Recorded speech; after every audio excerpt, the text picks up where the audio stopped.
arranged themselves in the pews with bottles of bubbles because Daddy wasn't having rice thrown in his church, and tissues ready for the tears that were sure to come.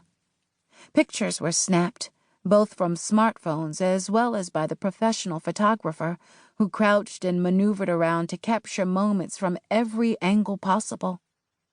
And I knew, even as I clutched my bouquet with sweaty palms and started my own descent down the sheer aisle runner, I knew exactly why it was taking all of my strength to feign the same excitement that was clearly evident among everyone else.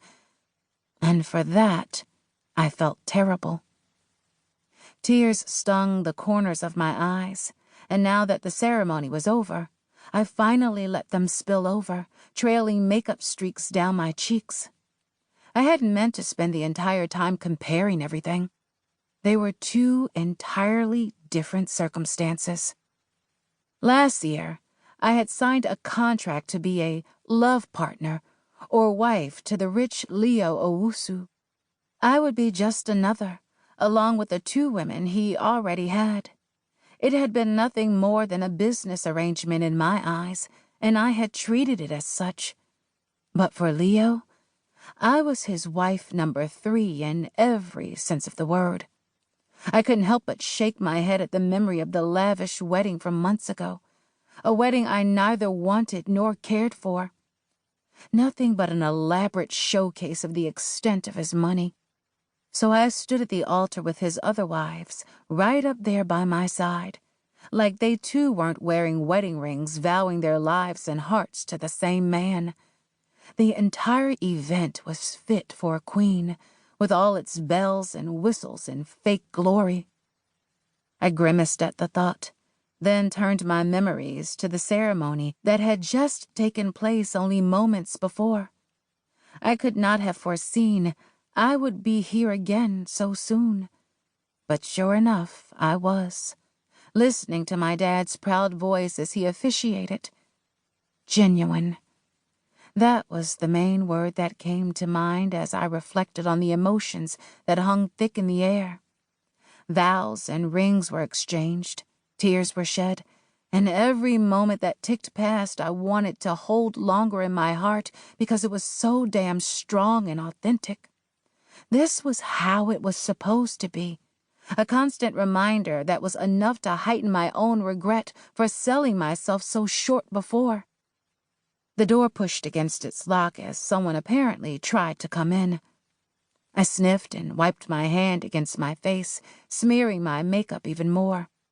Pathetic, I scolded myself as I snatched paper towels from the dispenser and blotted my cheeks. Turning, I flipped the lock and pulled open the door. "Girl, I was looking for you." Adria breezed in with a laugh.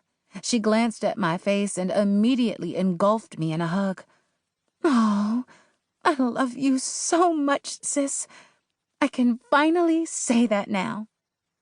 I returned the hug with a small smile, swallowing my own pangs of jealousy. I was sure I was officially kicked out of the Best Friends Club for being so damn selfish. While I was wallowing in my own self-pity and regret, I couldn't even be happy for my own best friend at her wedding. Adria released me and turned to eye herself in the mirror. She had lost a few pounds, just enough to really accentuate her curves in the bead-embellished corset of her halter gown.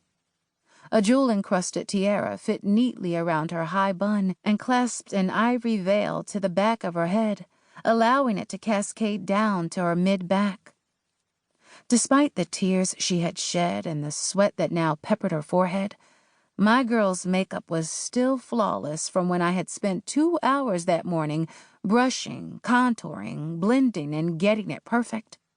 But more than anything, the pure joy that was emitted from her gaze and wide smile really made her glow with another level of beauty I hadn't seen before.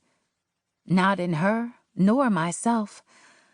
"I am hot as hell," Adria breathed, pulling paper towels from the dispenser and stuffing wads underneath her armpits. "Would I be too ghetto if I go back out there like this? They'll understand."